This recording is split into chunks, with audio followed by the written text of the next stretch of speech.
ലോകത്തിലെ ഏറ്റവും വലിയ ജനാധിപത്യ രാജ്യമാണ് ഇന്ത്യ എന്ന് നമ്മൾ വളരെ അഭിമാനപൂർവ്വം പറയാറുണ്ട്. അതിൽ കുറേ ശരിയുമുണ്ട്. കാരണം 140 പരം കോടി ജനങ്ങളുണ്ട്. കൃത്യമായി 5 വർഷത്തിലൊരിക്കൽ തിരഞ്ഞെടുപ്പ് നടക്കുന്നു. പഞ്ചായത്ത് മുതൽ പാർലമെൻറ്റ് വരെ തിരഞ്ഞെടുപ്പ് നടക്കുന്നു. സ്കൂളിലെ PTA മുതലെടുത്താൽ അല്ലെങ്കിൽ സഹകരണ സംഘം എടുത്താൽ അമ്പല കമ്മിറ്റി എടുത്താൽ എല്ലായിടത്തും നല്ല ശക്തമായ ജനാധിപത്യ രീതിയിലുള്ള തിരഞ്ഞെടുപ്പുകൾ നടക്കാറുണ്ട്. അപ്പോൾ അതുകൊണ്ട് തന്നെ പാർലമെൻ്ററി ജനാധിപത്യത്തിൻ്റെ ഒരു പറുദീസയായി ഇന്ത്യയെ ലോകം വിലയിരുത്താറുമുണ്ട്. പക്ഷേ ഇതാണ് ആഗോളം. പിന്നെ നല്ലൊരു ഭരണഘടന ലിഖിതമായ വളരെ വലിയ ഒരു ബുക്ക് നമുക്കുണ്ടൊരു മാഗ്ന കാർട്ട, മഹാഭാരതം പോലെ അല്ലെങ്കിൽ രാമായണം പോലെ അല്ലെങ്കിൽ വലിയ പുസ്തകം പോലെയുള്ള എഴുതപ്പെട്ടൊരു വലിയ ഭരണഘടനയുണ്ട് ലിഖിതമായ. അതുകൊണ്ട് തന്നെ അത് കുറച്ച് കട്ടിയുമാണ്. പെട്ടെന്ന് അതിനകത്തുള്ള കാര്യങ്ങളൊന്നും എടുത്തു മാറ്റാൻ എളുപ്പവുമല്ല. അങ്ങനെയുള്ള പലതും എളുപ്പമല്ല, തൊടാനും എളുപ്പമല്ല. അപ്പോൾ അത്തരത്തിലുള്ള വളരെ കർശനമായൊരു ഭരണഘടനയുള്ള, ലോകത്തിലെ ഏറ്റവും കൂടുതൽ ജനങ്ങളുള്ള, ചൈനയെ ഇപ്പം നമ്മൾ മാറ്റിയിട്ടുണ്ട്. ചൈനയായിരുന്നു 1-ാം സ്ഥാനത്ത്, നമ്മളിപ്പോൾ ജനസംഖ്യയിൽ 1-ാം സ്ഥാനമായിട്ടുണ്ട്. അപ്പോൾ അത്തരത്തിൽ വളരെ മുന്നോട്ട് പോകുന്ന ഒരു ഭാരതം. രണ്ടാമത്, ലോകത്തിൻ്റെ GDPയുടെ കണക്കെടുത്താൽ നമ്മളാണിപ്പോൾ വളർച്ചയുടെ കാര്യത്തിൽ അമേരിക്കയേക്കാൾ മുകളിലേക്ക് നമ്മൾ വളരുന്നുണ്ട്.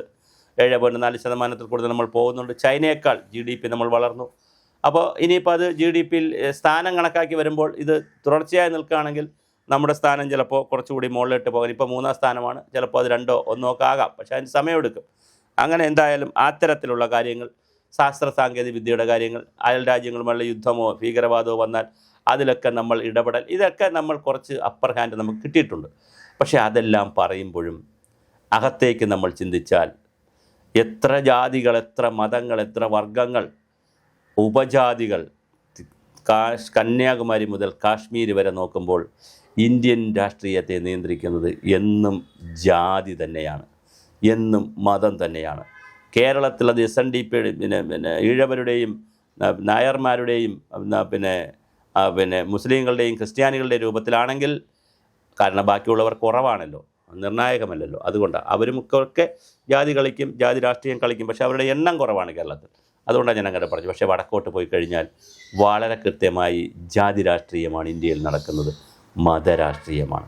അങ്ങനെ ജാതി മത രാഷ്ട്രീയത്തിൻ്റെ വല്ലായ്മയിൽ നിന്ന് രാജ്യം മുന്നോട്ട് പോകുമ്പോഴാണ് അമിത്ഷായുടെ ഡൽഹിയിലെ ഇന്നലത്തെ ഒരു പ്രസ്താവന വളരെ ഗുരുതരമായി ഭാരതം ചർച്ച ചെയ്യപ്പെടേണ്ടത്. 24% കൂടുതൽ, ഏകദേശം 25%-ഓളം മുസ്ലിം ജനത കൂടി. അതേസമയം ഹിന്ദുക്കളുടെ എണ്ണം 4.5, അതായത് 5%-നടുത്ത് ഹിന്ദുക്കളുടെ എണ്ണം കുറഞ്ഞു. പോപ്പുലേഷനിൽ ഹിന്ദുക്കളുടെ എണ്ണം കുറഞ്ഞതോ മുസ്ലിങ്ങളുടെ എണ്ണം കൂടിയതോ അല്ല എൻ്റെ വിഷയം. കാരണം കുടുംബാസൂത്രണം വന്നതിന് ശേഷം അത് വളരെ കൃത്യമായി 8ഉം 10ഉം മക്കളുണ്ടായിരുന്ന അമ്മമാരുടെ മക്കൾ, 2 കുട്ടികൾ, ഇപ്പോൾ പരമാവധി 1 കുട്ടി അല്ലെങ്കിൽ 2 കുട്ടി, അതിനപ്പുറമില്ല.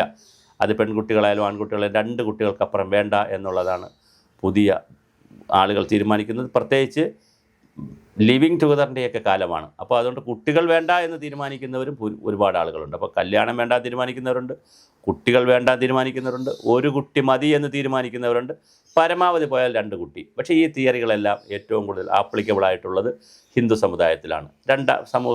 രണ്ടാമത് ക്രിസ്ത്യാനികൾ, മുസ്ലിങ്ങളിൽ ഇതിൽ ആപ്ലിക്കബിൾ അല്ല. അവർ ഇപ്പോഴും കുട്ടികളുടെ എണ്ണത്തിൽ കൂടുതലാണ്. അത് തെറ്റും ശരിയൊന്നുമില്ല. അവർ പടച്ചവനും അള്ളാഹുമായിട്ടൊക്കെ ബന്ധപ്പെടുത്തി അവർ പറയുന്നതിന് നമ്മൾ കുറ്റം പറയേണ്ട. ഒരാളിന് എത്ര മക്കൾ വേണം എന്നൊക്കെ തീരുമാനിക്കുന്നത് അവരവർ തന്നെയാണ്. ആ ഫാമിലിയാണ്, ഭാര്യയും ഭർത്താവുമാണ്, അല്ലെങ്കിൽ കുടുംബമാണ്. നമ്മൾക്കൊന്നും അതിനകത്തൊരു അവകാശമില്ല.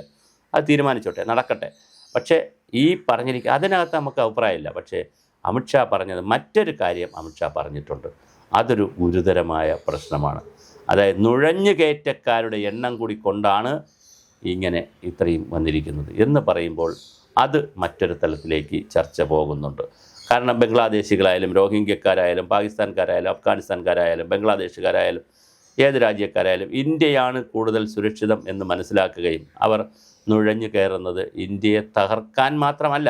അങ്ങനെ തീവ്രവാദികളും ഭീകരവാദികളൊക്കെ കുറച്ച് പേര് വരുമായിരിക്കും. പക്ഷേ ഭൂരിപക്ഷവും വരുന്നത് ഇന്ത്യ കുറച്ചുകൂടി സുരക്ഷിതമായി താമസിക്കാൻ പറ്റുന്ന, തൊഴിൽ കിട്ടുന്ന, കുറച്ചുകൂടി ജീവിത സാഹചര്യം മെച്ചപ്പെടുത്താൻ കഴിയുന്ന സ്ഥലമാണ് എന്ന് പറഞ്ഞുകൊണ്ടും ഒരുപാട് ആളുകൾ അന്യ രാജ്യങ്ങൾ, പ്രത്യേകിച്ച് അവിടെയൊന്നും ഒരു സുഖവുമില്ല. ഇപ്പോൾ ശ്രീലങ്ക എടുത്ത് നോക്കൂ, ദരിദ്ര രാജ്യമാണ്. അഫ്ഗാനിസ്ഥാൻ നോക്കൂ, താലിബാൻ വിഷയവും എന്നും തല്ലും വഴക്കും അടിയും കുത്തിത്തിരിപ്പും കുന്നായ്മയാണ്.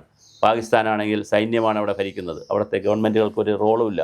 അപ്പോൾ ആ തരത്തിലേക്കുള്ള വളരെ മോശമായിട്ടുള്ള ഒരു സാമൂഹ്യ സാഹചര്യം തൊട്ടടുത്ത പിന്നെ ബംഗ്ലാദേശിൽ വലിയ തർക്കമാണ്. ഹിന്ദുക്കളും മുസ്ലിങ്ങളും ക്രിസ്ത്യാനികളും ഒക്കെ, ക്രിസ്ത്യാനികൾ കുറവാണെങ്കിലും വലിയ അടിയും തർക്കമാണ് അവിടെ.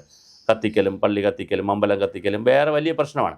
അപ്പോൾ അങ്ങനെയൊക്കെ നോക്കുമ്പോൾ അയൽ രാജ്യങ്ങളിൽ നിന്ന് വരുന്നവർക്ക് ഏറ്റവും സുരക്ഷിതമായി താമസിക്കാൻ കഴിയുന്ന ഒരു പ്രദേശം ഇന്ത്യ തന്നെയാണ്. കേരളം പോലുള്ള സ്ഥലമാണ്. അവിടത്തേക്ക് 10-24% മുസ്ലിം കമ്മ്യൂണിറ്റി കയറിയിട്ടുണ്ട് എന്നുള്ള അമിത്ഷായുടെ പ്രസ്താവന വളരെ സീരിയസ് ആയത് പരിശോധിക്കുമെന്നും അദ്ദേഹം പറയുന്നുണ്ട്. ലിസ്റ്റെല്ലാം പരിശോധിച്ച് അത് ചെയ്യും എന്നൊക്കെ പറയുന്നു. പക്ഷെ അങ്ങനെയൊക്കെ നോക്കുമ്പോൾ അതൊരു വലിയ പ്രതിസന്ധി തന്നെയാണ്. വേറൊന്നുണ്ടല്ലോ, ഒരു ഇന്ത്യക്കകത്തുള്ള ആളുകൾ അറബ് സഹോദരിമാരും ഉമ്മമാരും ബാപ്പമാരും ഒക്കെ കുട്ടികളുടെ എണ്ണം കൂട്ടി ഇവിടെ നിൽക്കുന്നത് വേറെ കഥ. പുറത്തുനിന്ന് ഒരുപാട് ആളുകൾ വന്നുകൊണ്ടുള്ള കഥ മാറും. രണ്ടും രണ്ട് കഥയാണ്. രണ്ടായി തന്നെ നമുക്ക് കാണാനും പറ്റണം. ആ നിലയിൽ വലിയ രീതിയിലാണ് ഇന്ത്യയിൽ ജാതിയുടെ മതത്തിൻ്റെ വിഷയം വരുന്നത്. പ്രത്യേകിച്ച് ജാതി സെൻസസ് കൂടി എടുക്കാൻ തീരുമാനിച്ച കാലത്ത് ഇനിയിപ്പോൾ ജാതികളുടെ അതിപ്രസരമായിരിക്കും ചിന്തകളിലൂടെ പുറത്തു വരുന്നത്. അങ്ങനെ പുറത്തു വരുമ്പോൾ ഞങ്ങളുടെ ജാതി, നിങ്ങളുടെ ജാതി, ഞങ്ങളുടെ ജാതിയുടെ എണ്ണം ഒക്കെ വച്ചുകൊണ്ട് വലിയ തർക്കങ്ങൾ ഉണ്ടാകാറുണ്ട്. ജനാധിപത്യം എന്ന് പറയുന്നത് ഈ ജാതിയുടെയും മതത്തിൻ്റെയും രീതിയിലല്ല പോകേണ്ടത്. കേരളം എടുത്തു നോക്കൂ, വെള്ളാപ്പള്ളി നടേശനെ പോലുള്ള SNDPയുടെ വലിയൊരു ആരാധനായ നേതാവ്, അദ്ദേഹം എപ്പോഴും ഭരണത്തെക്കുറിച്ചാണ് സംസാരിക്കുന്നത്. ഭരണത്തിൽ ആര് വരണം, അത്തരം കാര്യങ്ങളാണ്. വെള്ളാപ്പള്ളി സുകുമാരൻ നായരും, നായർ സർവീസ് സൊസൈറ്റിയുടെ സുകുമാരൻ നായരും ഇപ്പോൾ പറഞ്ഞ് വന്ന് അവസാനം ഒരു രാഷ്ട്രീയത്തിലേക്കുള്ള ചായ്വിലേക്കാണ് കാര്യങ്ങൾ പറയുന്നത്. എല്ലാവരും അത് ഇന്ത്യയിൽ എവിടെ എടുത്താലും ഇത് തന്നെ സ്ഥിതി. ജാതിക്കാരും മതക്കാരും രാഷ്ട്രീയക്കാരുടെ പിറകെ പോവുകയും കാലാകാലങ്ങളിൽ തരാതരമനുസരിച്ച് അവർക്ക് പിന്തുണ പറയുകയും നേരിട്ടും അല്ലാതെയും പരസ്യമായും രഹസ്യമായും പിന്തുണ നൽകുകയും ചെയ്യുന്ന ഒരു രീതി നമ്മൾ കേരളത്തിലും ഭാരതത്തിലും കണ്ടുവരുന്നുണ്ട്. ഇന്ത്യയിൽ ഇത് കാണുമ്പോൾ ഞാൻ നേരത്തെ പറഞ്ഞ പോലെ ജാതിയും മതവും വിശ്വാസവുമൊക്കെ അവരവരുടെ സ്വന്തം കാര്യമാണെന്നും അതൊരു സ്വകാര്യ വിഷയമാണെന്നും ചിന്തിക്കാതെ പൊതുവിഷയങ്ങളാക്കി കൊണ്ടുവന്ന് അതിൻ്റെ പേരിൽ നോക്കൂ, ഇപ്പോൾ ബീഹാറിൽ തിരഞ്ഞെടുപ്പ് നടക്കുന്നു. വളരെ കൃത്യമായ ജാതി സമവാക്യങ്ങൾ ബീഹാറിൽ ഉണർന്നു കഴിഞ്ഞു. അതിനനുസരിച്ചുള്ള കണക്കെടുപ്പുകൾ വന്നുകൊണ്ടിരിക്കുന്നു. അവിടെ എന്താണ് സംഭവിക്കുന്നതെന്ന് നമുക്കറിയില്ല. നിതീഷ് കുമാറും BJPയും ഒന്നിച്ചു നിൽക്കുകയും അപ്പുറത്ത് യാദവ കുലത്തിൽപ്പെടുന്നവർ അപ്പുറത്ത് നിൽക്കുകയും ഒക്കെ ചെയ്തുകൊണ്ട് വലിയ തോതിലാണ് അവിടെ ബീഹാറിൽ ജാതി രാഷ്ട്രീയം കളിക്കാൻ പോകുന്നത്. അപ്പോൾ അങ്ങനെ ജാതി രാഷ്ട്രീയമുണ്ട്, മതരാഷ്ട്രീയമുണ്ട്. BJPക്ക് ഒരു ജാതി രാഷ്ട്രീയമല്ല, അവർ മതമാണ് കൂടുതൽ കൈകാര്യം ചെയ്യുന്നത്. ഹിന്ദു മതത്തിനെയാണ് അവരുടെ BJPയിൽ ഏറ്റവും കൂടുതൽ ആളുകൾ ഹിന്ദു മതത്തിൽപ്പെട്ടവരാണ്. അപ്പോൾ അതുമായി ബന്ധപ്പെട്ട് നിൽക്കുന്നു.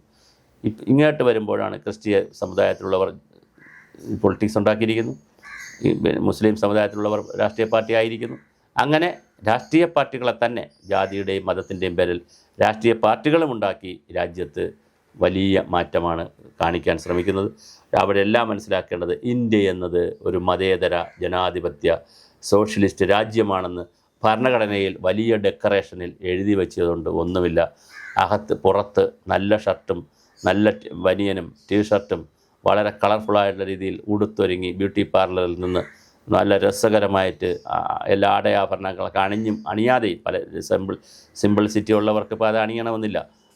എന്തായാലും വളരെ ആദരവോടുകൂടി സമൂഹത്തിലേക്ക് ഇറങ്ങി നടക്കുന്ന ആളുകളുടെ ഉള്ളിൽ അകത്തളങ്ങളിൽ ജാതിയുടെയും മതത്തിൻ്റെയും മോശപ്പെട്ട കറയാണുള്ളതെന്നും അത് രാഷ്ട്രീയത്തിൽ തരാതരം പോലെ ഉപയോഗിക്കുകയും പ്രയോജനപ്പെടുത്തുകയും ചെയ്യുന്നു എന്നുള്ളത് ഇന്ത്യൻ ജനാധിപത്യത്തിൻ്റെ കറുത്ത മുഖമാണ്. അത് പുറത്തു നിന്നുള്ളവർക്ക് അത്ര മനസ്സിലായില്ലെങ്കിലും അകത്തുള്ളവർക്ക് നന്നായി അറിയാം.